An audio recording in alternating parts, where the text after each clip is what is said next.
কোটা সংস্কারে আন্দোলনকারীদের আলোচনার প্রস্তাব গ্রহণ করেছেন প্রধানমন্ত্রী, জানালেন আইনমন্ত্রী। আপিল বিভাগে শুনানি এগিয়ে আনতে রোববার আবেদন করবেন অ্যাটর্নি জেনারেল।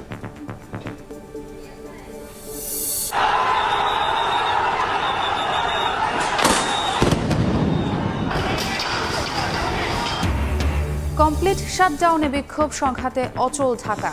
আন্দোলনকারী পুলিশ দফায় দফায় সংঘর্ষ, ব্র্যাক সহ বিভিন্ন ইউনিভার্সিটিতে উত্তেজনা। যাত্রাবাড়িতে আহত 2, রণক্ষেত্র কয়েকটি জেলা।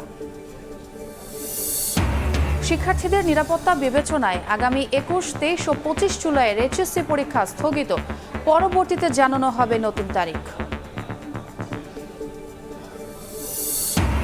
সারা দেশে বন্ধ মোবাইল ইন্টারনেট, সামাজিক যোগাযোগ মাধ্যমে গুজব নিয়ন্ত্রণে এমন সিদ্ধান্ত, জানালেন তথ্য প্রযুক্তি প্রতিমন্ত্রী। বিতর্কিত কন্টেন্ট না সরানোয় অসন্তোষ।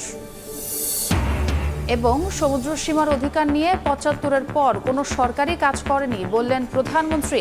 সুনীল অর্থনীতিতে জোর দিচ্ছে সরকার, দেশি বিদেশি বিনিয়োগের আহ্বান।